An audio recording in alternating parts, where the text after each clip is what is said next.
Ay, magandang gabi ho mga friend. Nanood ho ba kayo? Kaya pa ba itong nangyayari sa Senado? Hanggang ngayon yata nagbabalitaktakan pa eh, no? Di ba? Sa tagal. No? Ang pinag-uusapan lang naman kung karapat-dapat ba bang manatili sa pwesto itong uring government employee nito. Empleyado ho ito si Vice President. Maski naman ho yung presidente, empleyado rin ng taong bayan yan. Pangulo nga lang, o diba? Mario Joseph po. Napakinggan natin itong isang legal expert. Mamaya magkulab tayo. Paano yan? Kay legal expert ha? O babae po ito. At para po sa ating mas malalim na pagtalakay, ngayong gabi makakasama natin ang isang tinagalang na constitutionalist at siyempre abogado, Attorney Alice Vidal. Nagbabalik po para muli nating makapiling ngayon. Attorney, magandang gabi po Good muli. evening, Danny. Good evening, Maris. Okay, Attorney, ikaw na ang first question. Okay.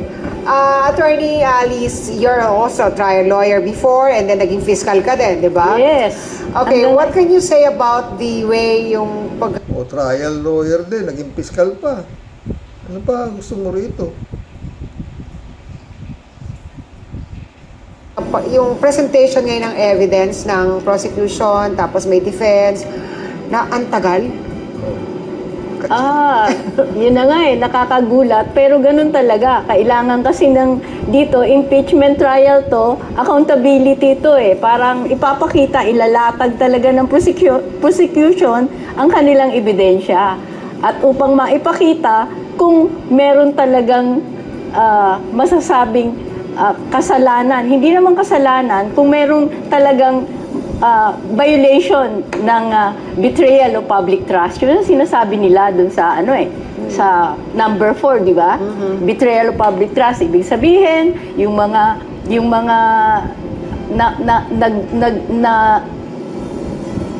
kanilang ginawa ni Vice President ay dapat bang gawin ng isang public officer? Attorney, ba't nagtatagal sila doon sa video? Hindi naman dinideny nung kampo ng depensa na si Vice President Sara Duterte nga yung nagsasalita doon.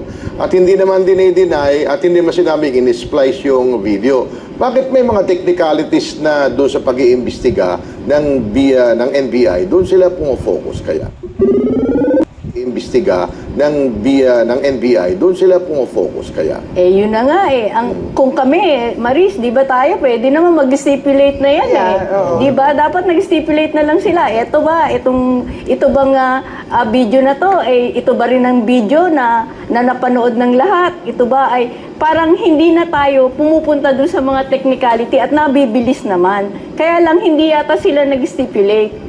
They're not stipulating. Kasi sabi nga na-obserbahan nga ng iba, more on grandstanding. Yun na nga. Mga lawyers, well, we do respect to them. Ganun naman talaga. But yun yung nakikita kasi. So, ang may question din, Attorney Alice, is that sa palagay mo, kasi ang betrayal of public trust, wala kasing definition to Wala.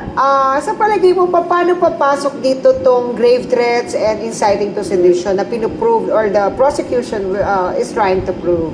Ibig sabihin lang, hindi dapat nila pinuprove ang grave threat. Ang pinuprove dapat nila dito ay yung betrayal of public trust. Ibig sabihin, ikaw ay isang public official. I-prove nila na yung ginawa ba ay merong dapat ipanagot sa bayan. Kung karapat-dapat ba siya, parang ganang partner, na ikaw bilang Vice Presidente, karapat-dapat mo bang sabihin yung mga utterances mo na binigay mo in a press conference, is a Zoom meeting, yung ba ay karapat-dapat? Itong betrayal of public trust, napakalawak. Malawak. Wala siyang definition talaga. Pero doon, attorney, sa standard of proof of impeachment, sa impeachment, doon at sa regular, pagkukumparahin natin ito, alam naman natin sa mga regular court, nandiyan yung mga kailangan talagang beyond reasonable doubt na sinasabi. Pero dito sa impeachment na ito, yung mga naisasalang na video na yan, lagi bang patutunayan ng prosecutor yung pruweba talaga na magagamit sa impeachment trial? Hindi naman. Dahil magkakaiba. Sa criminal case, may elements. Yan. So, iti-check mo, kumbaga, libel, meron bang defamatory imputation, merong ba diyang malis, may elements, may checklist eh. Kaya kailangan may proof Alice Vidal pala ito, legal expert din, no? beyond reasonable doubt. Pag kinulang ka sa checklist, ibig sabihin, hindi ka mo pwedeng makonvict. How about here? Eto, wala po tayong ganon. Dahil ito, kahit na anong ebidensya nagsasabi na hindi ka karapat dapat maging umupo dyan, hindi ka karapat dapat maging public officer, binitray mo yung public trust, pwede na po siguro makonvict para sa akin. Pero kung pinapanood ho ninyo yung impeachment trial natin ngayon, bukod doon sa nagtatanong na prosecutor, tatanungin yung witness, magtatanong din yung defense panel, magtatanong din yung mga senator judges, magtatanong din yung Senate President. Parang sobrang haba na, di ba? Parang nauulit lang yung mga questions. Yun na nga, at saka parang sa tingin ko, nagtutulungan. Parang makikita mo yung mga senador merong tanong na nagtumutulong sa prosecution. Merong tanong na tumutulong sa depensa. Kampi-kampi, di ba? Parang, Based just sa premise na yan, Attorney Alice, ano sa tingin mo ang mas mahirap i-prove? Yung ebidensya o yung yung makumbinsi? Ito, anong mas mahirap gawin ng prosecution? Ito pala yun. Yung i-present yung evidence o yung i-convince yung mga senators? Senator judges. yan ang napakahirap sagutin. Pero ang masasabi ko lang dyan, wag mo natin bantayan lang yung mga ebidensya. Bantayan din natin yung mga senador. Kung nailatag na po lahat yung mga ebidensya, napakalinaw naman po. Pagkatapos, boboto sa pag-a-acquit, o kaya pagdi-dismiss ng kaso, nasa atin na po yun. Oo. Yun ang akin take dyan. Okay. Yung nagsagawa ng investigasyon. So, yun lang. Legal expert na yan. Mahirap po, kaya meron lang tayo pinakitang video. No? Alam nyo, kagaya to, ito ba'y karapat-dapat pang maging basic presidente? Ganitong ginagawa. Tsaka matagal na dapat na si Baktoy. Sa totoo lang. Napakalakas lang nito. Ewan ko anong merong kapangyarihan itong Duterte. No? Noon lang sinapak nito yung sheriff. Dapat doon, tapos na doon eh. Hindi na siya pwedeng, wala nang pag-uusapan pa. Tanggal na siya sa pagiging public servant. Hindi na siya pwedeng, kasi nagseserve ng yung sheriff, binugbog mo, harap-harapan, ginulpi mo, walang nangyari. Walang kaso, wala whatsoever. Naging vice president pa. Anong klaseng kapangyarihan meron to, no? Kagaya to, eto mga friend, iyaano ko lang sa pinaka-maiksing kung meron ka, isang teacher, meron kang estudyante na pasaway, ikaw na teacher eto baliktad kumbaga sa ito ang pasaway ito pa matapang di ba? Ngayon, eto yung teacher. Yung pasaway na estudyante, minura niya sa classroom. Nabidyohan nung kaibigan nung minumura niyang estudyante. Nabidyohan yung teacher. Sinumbong doon sa magulang, ganun. Tanggal yan, teacher na yan. Pag nireklamo yan, tanggal yan. Minura lang eto hindi. Puta, pinapapatay niya yung presidente, asawa, lahat, anak ng puta. Hanggang ngayon, ito pa pinag-uusapan, hindi pa pwedeng desisyonan to. Na ito hindi na pwedeng humawak sa pwesto, dapat talaga tanggalin na ito. Anong mga boss? At yun nga, nagre-request pa yung gago. Meron siya sariling caterer. Meron siya sariling coffee maker. Meron siyang frigidaire. Puta na. Alam mo, sa buong mundo, pinagtatawa na tayo ito, mga senador. Ito ba, karapat-dapat pa? Ayan, Nabihan mo ako saan kukunin ang pera. Pinakita mo ang muka ng tao. Ang ina ninyong lahat. Martin Romualdez, Lisa Marcos, Bongbong Marcos. Ginigit-git nyo yung mga tao ko. O yan. Hindi pa pwedeng desisyonan yan? Wala hong ganitong public servant na namuhay dito sa Pilipinas. Bukod tangi lang ito, Duterte, oo. Kaya nga, paulit-ulit, no? Basura ho ito, nangangamoy na. Abi, kagaya si Digong. Nasa dahig na yata, nabigyan pa ng award yata ng Integrated Bar of the Philippines Davao Chapter. Nabigyan pa ng plaque. Ang dami hong nag-igay doon. Ano na? Ha? Tapos, presidente, tatakbuhin yan? Oh, yun lang na pinag-uusapan dyan eh.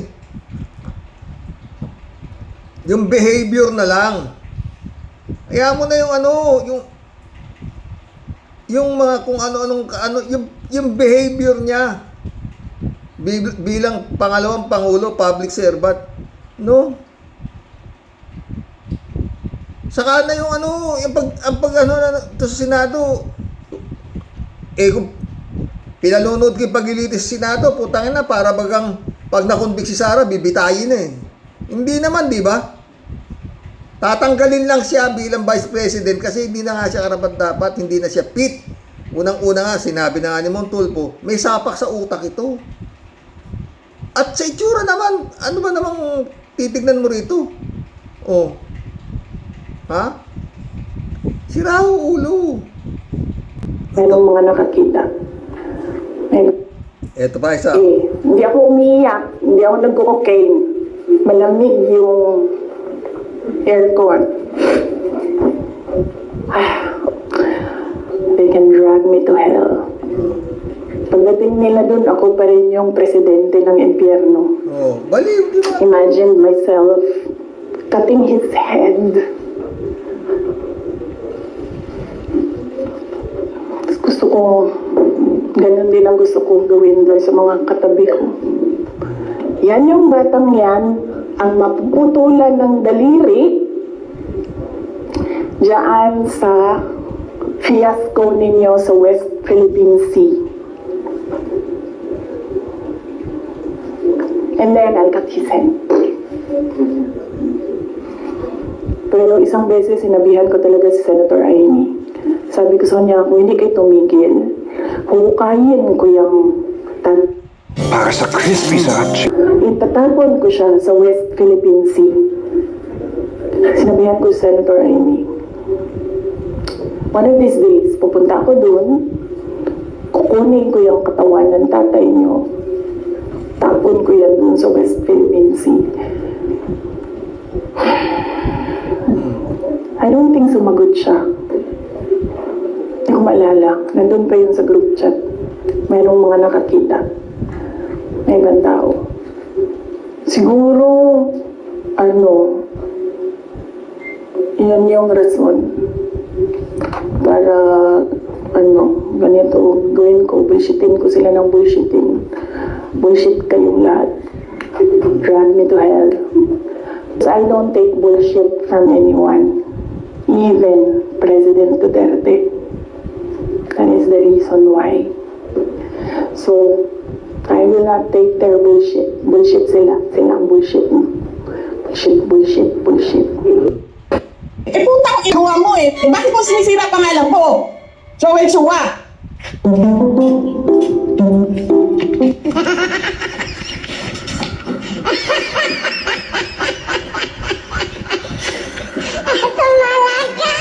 Oh, yan ba? Oh. Yung ugali na yan, yan lang pag ugali, ang dami pang Desisyon dapat to, desisyon na Senado to eh. Naiko-convict na talaga ito. Dahil ang liwanag naman eh. O, di ba? Siya ang kumontak sa si Mario Joseph. Kawawa naman pala si BP Leni Robredo. No? Eto. Share ko lang. Pag inggit, pikit. Ha? BPs, guess who has achieved more for less or maybe no CFs at all. Ha? Ito. Ayan sila mga. Basahin ko ha, para baka hindi nyo makita. Confidential funds. Chupisto Gingona Jr. Yes. 3 to 6 million per year. Noli De Castro. Confidential fund. Yes. 6 million per year. Jojimar Binay. Confidential funds. Yes. 6 million per year. Leni Robredo, confidential funds, none, zero allocation. Mas maganda pala talaga si BP Leni kung dito lang kay Sayad. Oh. Ayan, ang layo. Ay, lalapit ko na ha. Ang layo. Ang ganda si BP Leni. Ito mukhang may Sayad talaga. O, ito. Sara Duterte, confidential funds, yes, 125 million and 500 million. Oh. Puta. Tapos nagrereklamo pa to. Spoiled to. Ito pinaka-spoiled sa lahat. Di ba? Puta. Anong klase? Kaya po. Ito. Siguro napanood nyo to. To si Bongo. Nagtanong ang gago. Para sa akin ewan ko para sa inyo.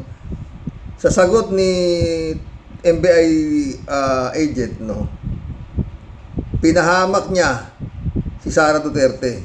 Pakinggan nyo ha. Nasatisfied na si Bongo sa paliwanag ng witness. Maliwanag ba mga didiles? O to. Anyway, last question na lang po on sedition. No? How do you reconcile the fact that the Vice President discouraged her supporters from going to the streets with a claim of inciting to sedition? Ano po yung, sorry? On sedition charges, di ba? Yes, sir. How do you reconcile the fact that the Vice President discouraged her supporters from... Kinarge pa pala ng bukod sa grave threat, inciting to sedition, si Sayad. Oo. Ito paliwanag nung Attorney Lontok ba to? going to the streets with a claim of inciting to sedition? Well, in inciting to sedition, Your Honor, specifically in the case of People versus Nabong, it is not necessary na magkaroon ng actual sedition. The law also penalizes if the seditious words would encourage people to do illegal acts or to overthrow government. In other words, if the speeches would stir up the people to go against the government, if the speeches would disturb the peace of the community, if the speeches would undermine public order and public security, hindi ho necessary na magkaroon ng actual na sedition. That's under Meron law, ho sir. bang nagawa yung Vice Presidente na 12 years ho ito sa NBI at abogado siya, no? gaya ng sinasabi niyo ngayon? Nagawa pong inciting to sedition, sir? Based sa findings namin, sir, yes. Oo. Based po sa findings namin. Ganito po ang nangyari. Kinompare po namin based on the content and context of the utterances made by the Vice President in November. Pinag-aralan nila yung mga pinagdadakdak daw ni Sara Duterte mula nung November, ha? Talagang siya pinaiinit niya ang tao para mag-alsa yung mga dinadaldal niya ayon sa NBI na to, witness. 23, 2024, the utterances made by the Vice President in October 18, 2024, then the utterances made by the Vice President in 26 November 2024, and other facts and circumstances. Nung trinay po namin i-compare siya, may nakita ho kami ng mga utterances that would stir up the people Oo. against the government. For example, Your Honor, May noong example October 18, ang sabi ng Vice Presidente, walang May example pa mga friend, ha?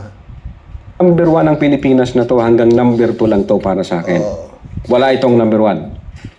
Kinumpara ko namin noong November 23, ang sabi doon sa November 23, I do not recognize anybody above me. It's a reiteration doon sa kanyang sinabi. That's number 1, Your Honor. The number 2, may sinabi siya noong October 18 na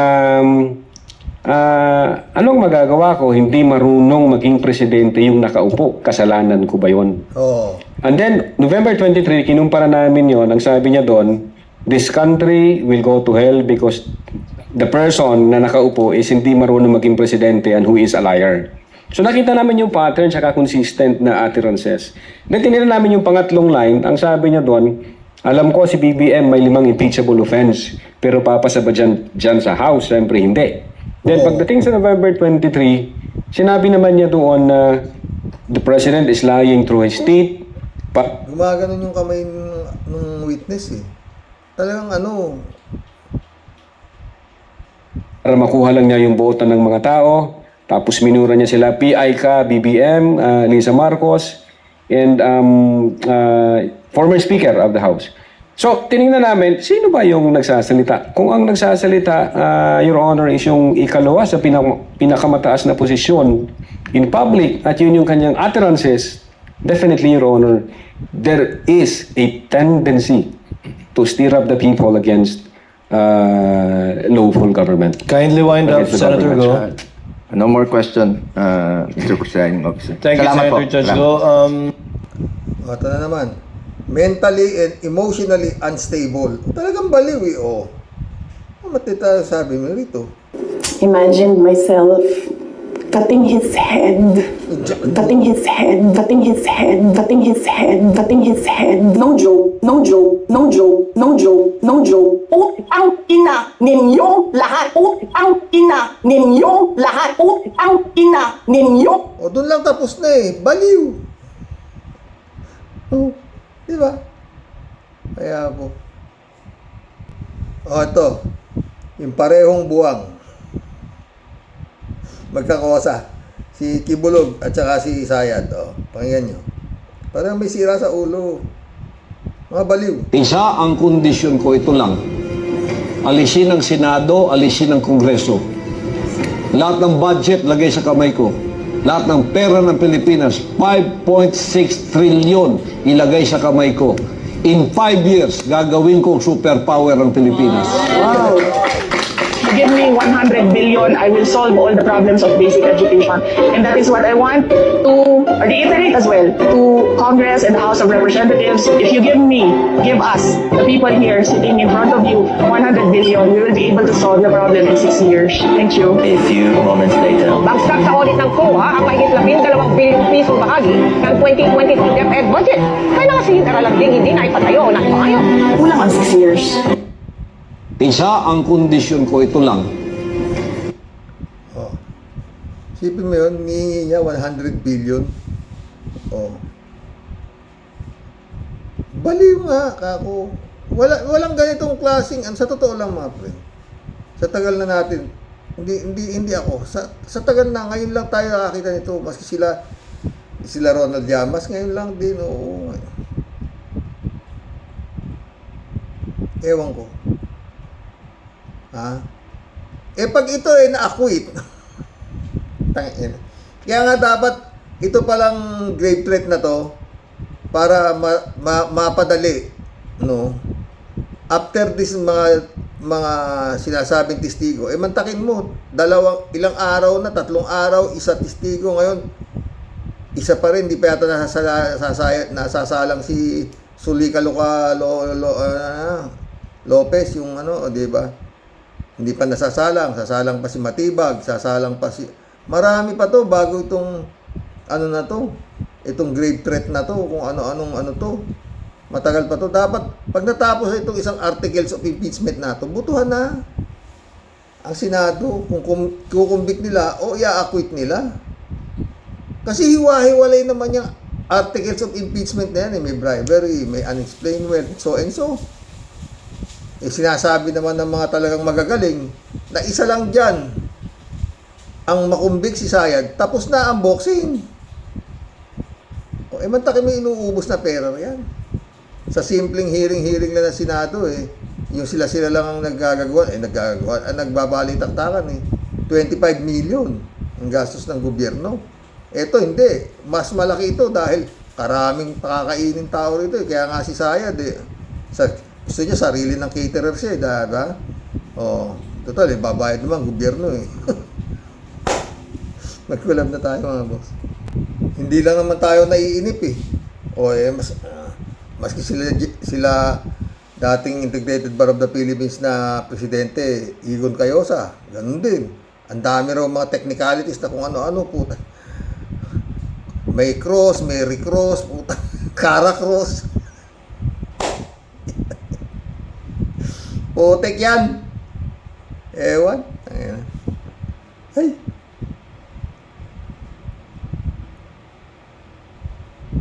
Mamerto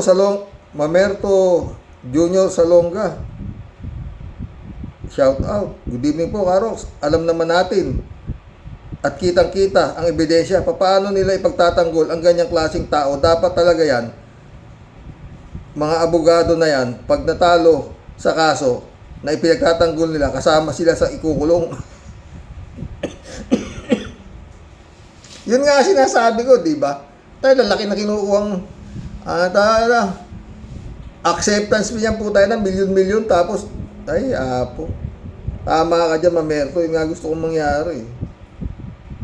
Kasi yung mga abogado na yan, puta na, alam na nga nilang ang liwa-liwanag ng ebidensya sa puta, ewan ko, mga walang konsensya ito. Sa totoo lang, gaya may vlog ako bukas, baka makadalawa ako. Mga abogado na to, paulit-ulit ako. Basta malaki bayad mo, maski si Satanas, pagtatanggol nito mga to. Totoo. Meron naman mga judge, anak ng putang inang yan, nadatapalan ng pera. Hindi ho yan. Hindi ho yan invento. Na nga, Mamerto ulit, walang pagbabago ang bansa natin. Yung mga politiko natin, sila ang nagpahirap sa bansa natin. Kung magnakaw, wagas, walang pagbabago. Sayang ang bansa natin. Kawawa ka dito pag mahirap ka. Totoo yan, Mamerto. Ang inang yan. Mamerto ulit. Kaya puro pagtitiis na lang tayo. Wala naman tayong magagawa. Kaya hindi mawala ang subversibo sa bansa natin. Kawawa tayong mahihirap. Konting pagkakamali mo, kaso o kulong ka agad. Kahit krus lang, hamon milyon ang hinakaw sa kaban ng bayan. May escort pa. Anong klaseng batas meron tayo? Yun nga si Marco Beta, high blood. Puta na. Yan na yan. David Ali Mendoza, shout out. Good evening po, Karox. Ano pa po ba ang aasahan natin sa kagaya ni Kawatano at Amy Babaji? Hindi na sila senador judge, kundi defense lawyer na ni Sayad. Mismo! Mamerto ulit, Alam ng taong bayan ang kanilang pagnanakaw. Ipinagtatanggol ito namang reporter ng media. Ini-interview pa. Saka itong mga relihiyon na makadiyos daw, inindorso pa, kinakampihan pa, kaya wala talagang pag-asa ang bansa natin. Bulok ang sistema. Lahat ng sangay ng pamahalaan, puro may anomalya. Ay nako, Mamerto. David Ali Mendoza, paano ba naman pag-iimbestigahan yung sinasabing banta sa buhay ni Sayad? Wala naman po kasing katotohanan yan. Mismo, mahirap po kasing gumawa ng tahi-tahing kasinungalingan. Ang totoo po niyan, sila ang may plano ng Oplan Romanov sa pamilya Marcos. Mismo. Diba itong si Boy Tato, ulo lang ni Marcos ang kailangan natin. Diba? Tangina. DILJ, sakop mo yan, Hindi mo ba pwedeng patawag yan? Ano ba? Ay, naku. Tangina. Anong klase ito? Puta. Toto Kausing na disbar. Sino pa siya? Si Gadon na disbar. Si Sara hindi na didisbar.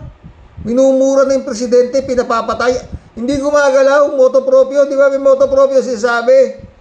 Yung Supreme Court. Oh. At hindi yun. Sinampahan na nga ng disbarment yan. Ni Gadon.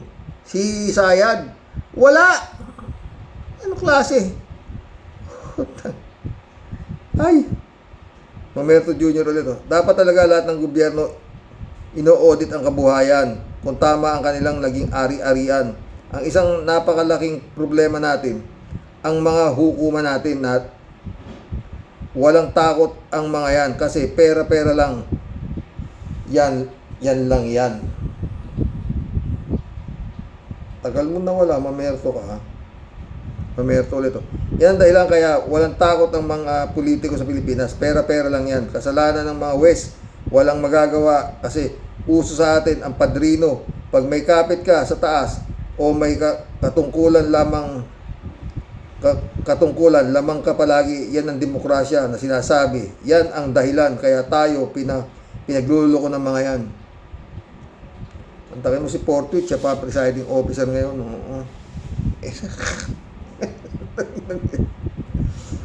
Dami-dami doon. Tama si Manang Babaji, Amy pala. Dapat di nakakulong si Marcobeta. Dapat nga nakakahuna yan. Miguel Edwin Mike, shout out my friend ha. Mamerto Salonga Jr. ulit. Napakaganda ng bansa sa Pilipinas, halos parehas ang Amerika. Higit pa nga kasi may ombudsman tayo, may sandigang bayan, only Christian nation sa Southeast, pero kung magnakaw ang mga politiko natin, wala na tayong masabi kasi nasa sukdulan na talaga, wala silang may vlog si Atty. Ricky Tumororco.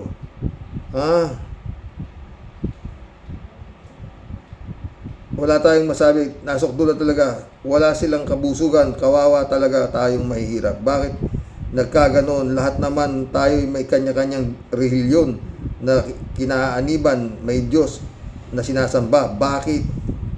Yan din ang tanong ko, Mamerto. Mamerto ulit to. Ang sagot, Karox, hindi totoo ang relihiyon na kanilang kinakaniban. Sa demonyo ang tawag natin kasi kung tunay sila, pinag-aralan pa natin yan sa elementary pa tayo. Huwag kang magnanakaw maski sa magulang natin. Bilin sa atin yan. Kaya nasabi ko, sobra na ang kahayupan ng mga taong ito. Kasabay, sa bagay, may paghuhukom naman ang Diyos. Lahat tayo magsusulit sa Kanya. May hangganan din yung mga kahayupan ng mga yan. Hindi kasi namatay ang ilang kababayan natin dahil sa mga pagbaha. Hindi sana namatay ang ilang dahil sa pagbaha na ginasusan ng bilyong piso. Totoo. Wala naman din.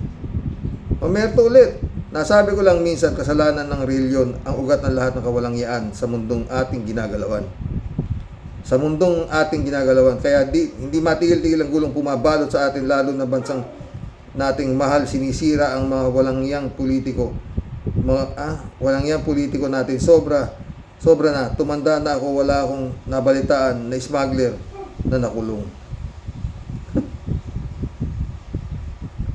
Meron naman. Nung panahon ni Marcos Sr., pinapatay si Limsing. Mamerto rito. Ewan ko, Karox, yung kuryente natin sa Luzon area, karamihan dyan, hydroelectric power plant yan. Konsumo tubig yan galing dam o kaya geothermal power plant galing bulkan yan. Sa Makiling, Los Baños, Laguna, saka sa Tiwi, bandang Bicol, walang diesel engine na ginagamit yan. Standby lang in case of emergency. Tapos napakamahal ng singil. Ang dami Mamerto ulit. Kaya mga ordinaryong mamayan, manggagawa, nasa minimum mababa pa ang kita, pangbayad na sa tubig at kuryente. Kung nangungupahan ka ng may 2 anak at 4, wala talaga. Wala. Mamerto ulit. Dito sa bansa natin, karamihan sa mamayan, dayuhan, bilang amo, ang Pilipino, na mayayaman. Iilan lang. Hindi na puro may lahi pa. Oh. Mamerto ulit. Sa totoo lang, Karox, para luwag ng traffic sa Metro Manila, kung pwede lang, lahat ng taga Visayas at Mindanao, pauwiin at malawak at mas maganda pa. Gawin ng gobyerno, ikalat ang mga negosyo na yan. Ibigay nila sa mga kababayan natin yan para may pagkakitaan ang mga tao dyan. Makita Karox, hindi na gaanong traffic. Mamerto ulit, ang dami oh. Saka yung mga politiko natin, wag lang kumuha ng sweldo yan. Saka yung mga insertion sa budget na yan, bayad yung utang na yan sa IMF, World Bank na yan. Saka yung mga walang kwentang politiko na yan, wag na kayong tumakbo. Kung nakakatulong pa kayo, maawa naman kayo sa amin. Umamerto ulit. Pasensya na po, Karox. Hindi ko po mapigil ang hinaing ko, ang sama ng loob ko sa mga balita na yan. God bless po. God bless, Mamerto. Mary Lebron, good evening po, Sir Rox. No skipping hands. Raul Villanada, shout out. Greetings, Kuya Rox. As yung may bahay, God bless. God bless, Raul Villanada. Raul ulit oh. Talagang walang kasawaan itong si Caldero sa pagngaungaw ng mga walang katuturan na bagay. Wala nang koneksyon sa kaso, abogado raw ito. Hindi makamove on sa pagkakasibak sa kanya. Totoo, di ba? Mga baliw, no? Shelly Jaser, shout out. Ang pinakamasamang kapatid ni BBM, pinagbantaan na papatayin ng kapatid niya. Mahal pa rin niya ang mga Duterte. Anong klaseng kapatid to si Amy? Naaawa siya kay Marcoleta, pero sa 35K na pinatukhang ni Digong at Bato, hindi ka na maawa, Amy. Baliw na yan, Karox. Totoo. May mas matanda pa nga sa kanya na nakakulong at nagbe-birthday sa kulungan. Wala kaming paki kung malungkot ka. Basta kami masaya na nakakulong si Marcoleta at Jinggoy. Pastor Jun Lagon, my friend, shout out. Kaya mo na ba, Pastor? Magkwentuhan tayo, ha? Raul Villanada ulit, oh. Ganito na si Amy, magpasa ka ng batas pag kayo ay wag huhulihin sa korupsyon at pagnanakaw, accepted yung baga. Exempted kumbaga dahil wala ka namang maintindihan, pero ang taong bayan ay maaari namang nakakaintindi para kayo na lang sa inyong mahiwagang mundo. Tama.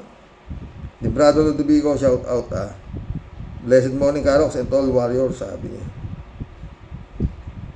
Kalat ni Baya, shout out. Good morning, Kasani. Mabuti ka pa at lusartan lang ang tinitira mo pag nanonood ka ng impeachment. Ako, 5 diatabs. Ang iniinom ko pag nanonood ako yung putragis na impeachment na yan, nasusukang natatay ako sa mga gusto dyan. God bless you, bakit? Kalat ni ka, wala ako talaga. God bless, kalat ni Rodelia Alpilor. Punyetang babali na yan, sobra na yan. Baka siya mismo gagantihan yan, Xerox. Sabi nga nila Mayor, traidor ang mga Dutertanin. PJ Shop, shout out, Xerox, sabi ko naman sa'yo, ang trial na yan ni Sara may pupuntahan as long as nagdarasal talaga tayo ng taimtim at pumanig ang batas sa taong bayan. Ang Diyos ang siyang hahatol, basta magtiwala lang tayo. Maaring habang tumatagal ang trial ay inis at gigil ang mararamdaman natin sa parte ng defense dahil sa kanilang pilit na binabalukot ang tuwid. Meron naman tayong prosecutor na siyang gagabayan ng ating Panginoon Diyos. Ano nga? Apolinar Tolentino.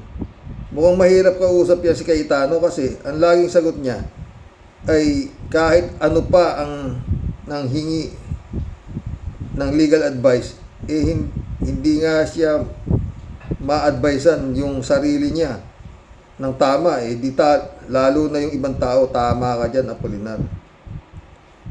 God bless your family, Karox. God bless, Apolinar Tolentino.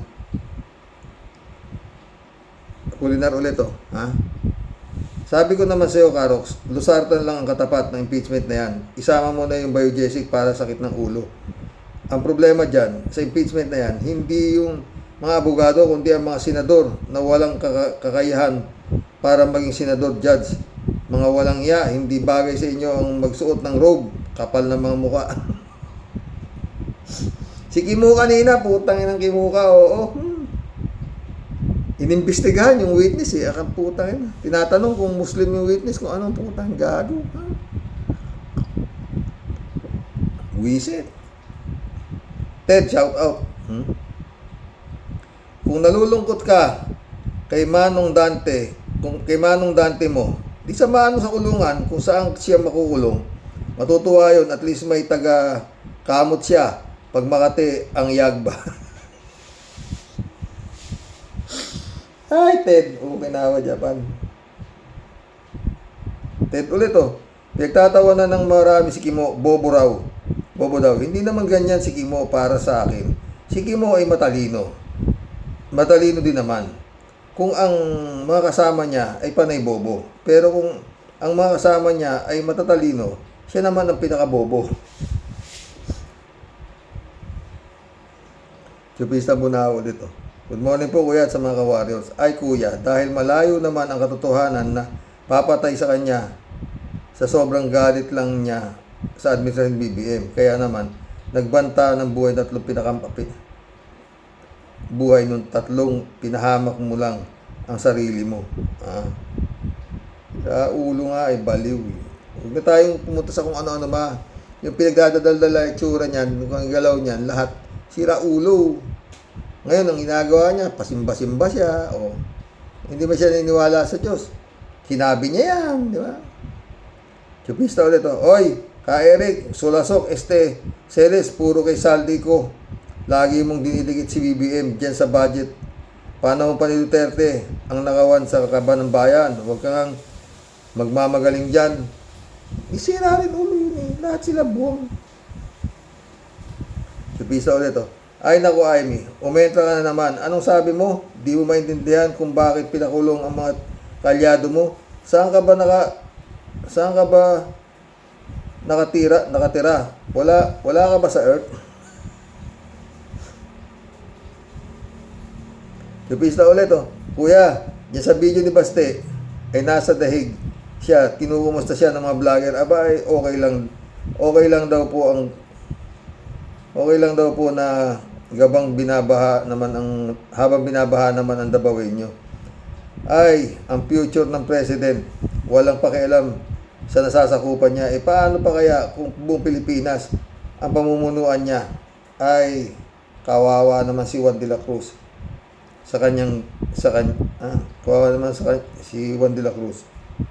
kawawa naman si Juan de la Cruz sa kanya. God save the Philippines. Yun ang talagang salita dyan. Friends, Shervin Sapeda, Christian Sen, July 7, Alcantara, Analisa Apolinar, shout out sa inyo mga friend. Tia Delio. Alam mo po, Sir Rox, ano pa po ba ang bago dyan kay Kawatano? Ano po?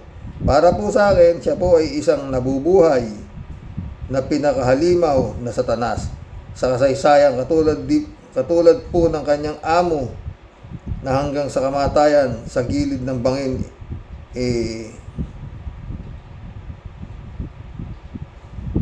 kanya po talagang ipagtatanggol. Kaya si Hodang, siya po magmukhang pinaka Alamax Alvarado ng kontrabida na talaga pong buwis sa sobrang pananampalataya sa kanyang Panginoon na si Sara Mau Topak. Sarap po nila talagang pagbuhol-buhulin kasama si Madam Baba alias Lupit Saltik. Hoy, mga ungas, nako di ko talaga alam bakit kayo patuloy na naghahasik ng lagim at puro mga salot sa bansang Pilipinas at parang mga alapusa na may siyam na buhay. Kung sa bagay, Sir Rox, di naman po dapat pa tayong magtaka. Kasi puro naman po mga patapon na ang mga buhay at maiitim na kaluluwa ng mga hayop na yan. Saan ka pa po nakakita ng ganyang klaseng kapatid, Sir Rox? Naniniwala na po ako ngayon na water is thicker than blood. Ganun ba yun? Ha? Kasi tingnan mo naman po, Sir Rox, kung yan po tunay niyang kadugo, bakit po kay Sara Mau Halimaw po siya pumapanig? Abi? Nuknukan siya po ng malaki na wala siguro dyan, Tia Delica. Balita, yan ang Pogo Queen eh. Balita lang naman, hindi natin kumpirmado. Kumikita na malaki sa Pogo, sabi nung kapatid niya, tanggalin ang Pogo. Patay, wala nang kita si Baba. Di ba?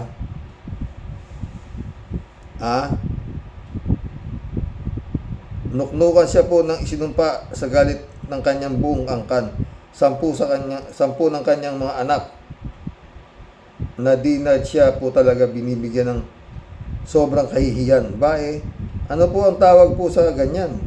Ano pa? Isang salot na putok sa buho. Naku, babalina. Sa planeta ka ba talaga nang galing? Nayawa ka. Hoy, Comelec alias Boy Quago.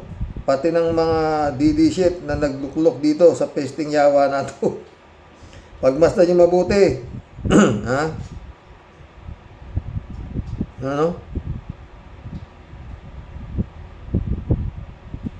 Saang banda at parte pa ng kanyang baba kayo makakita ng ito pong ulo pong neto may pag-asa pang mag-anyong alatao kahit saang anggulo mo po na kanyang baba sipatin ang halimaw na to talagang sobra ka pong masusuka sa kakaiba pong nilalang nito. Mapapawaw, halimaw ka talagang. Kaya ako po, Sir Rox, tulad po ng kasaysayan sa pagsuko po ng Bataan nung panahon po ng giyera ng mga Hapon. Ako din po, Sir Rox, taas po, 2 kamay pati paa. Di ko na po talaga kinakaya ang pagka-lukring Lucrecia.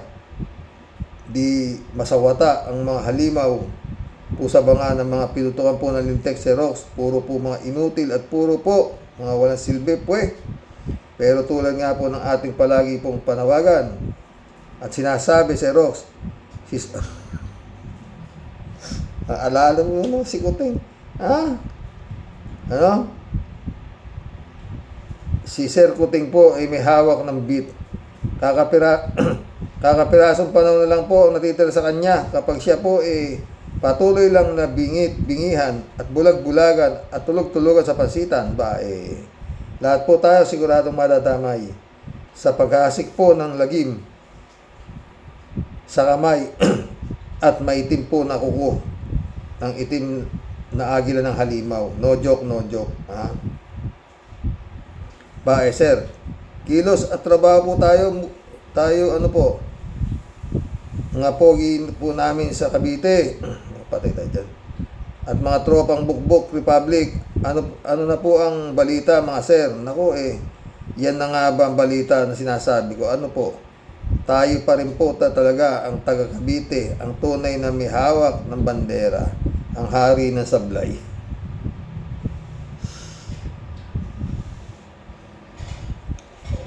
Ikaw ba, Tia Deli, alam mo kung nasa si Bantag,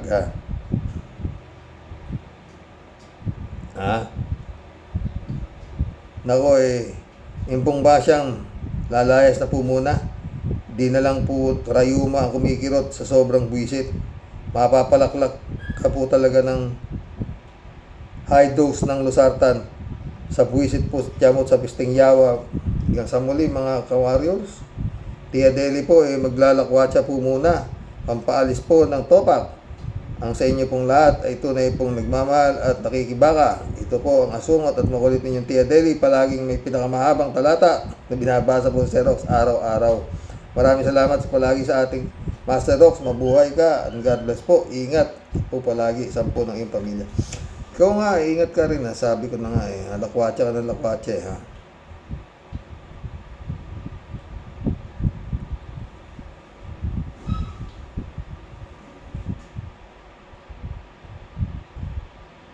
Diesel, shout out. Gandang umaga, Sir Rox, at sa lahat ng mga ka-warriors. JTV, good day tol. Sa mga subscribers, sakit ng ulo talagang hearing na yan. Naalala ko yung nangyari sa kaso niyo ng hipag mo. Pinatagal din. Ay, yun nga. Marilo Pabian, shout out. Afternoon po tayo sa mga ka-warriors. Kita na nga po natin itong magagaling na Senator Judge. Masakit tanggapin pero pilit na kunwaring impartial nila. Pero litaw na mga side comments nila. Totoo yan, ha? Eddie Luna, shout out, my friend. Ay, hello, Karox. Magandang araw sa iyo dyan. Yan, sinasabi na Romanov, invento lang nila yan. At magkapatid, si Sayad at si Basti. At kung talagang totoo yan, si Basti ba, nag-report ba sa pulis? O sa NBI? Wala yan, Karox. Gawa-gawa lang nila yan. Yun nga. Si Sayad, gaano karami ang security niyan? Bakit ni isa yata walang nakakaalam? Sinasabi na magkapatid ni Sayad tungkol sa Romanov. Na sa totoo lang, sila ang nagbalak niyan. Death threat, pamilya ni BBM, lahat. Ang sinabi ng mga yan, magmula sa ama, ay puro kabaligtaran. Totoo yan, friend. Ha? Naku, kung buhay pa si Kaper Silapid, alam na alam noon ang mga pakulo at panluloko ng mga politiko dyan sa Pilipinas. Salamat sa iyo, Karox. Salamat din ka, Eddie Luna. Eddie Luna ulit. Kaya nga, Karox, talagang malapit ng magkagulo Pilipinas dahil ang mga halimaw ang namamayagpag ngayon. Totoo. Sila yung matatapang, walang respeto sa mga nagpapatupad ng batas. Kahit ipatawag pa, ayaw humarap. Siya masusunod. Pag gusto niya, di masusunod. Pag gusto, siya din ang masusunod. Kaya, Karox, palagi ko, hindi maganda ang darating na araw para sa Pilipinas. Manalo o matalo ang mga halimaw hanggat hindi sila ang muling maghahari sa Pilipinas. Hindi titigil ang mga yan. Kumpiyansa yan dahil naka-back up sa kanila ang China. 10,000 piso lang kada butante. 10,000 piso lang kada butante sa 2028. Kanila na ang Pilipinas. Sila na uli ang hari.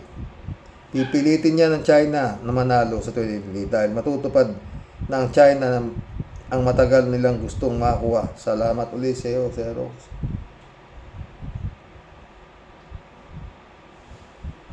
Eddie Luna ulit to. May magsangkos tayo. Karox, salamat sa iyo kahit naman minsan wala akong comment. Nakatutok naman ako lagi sa vlog mo.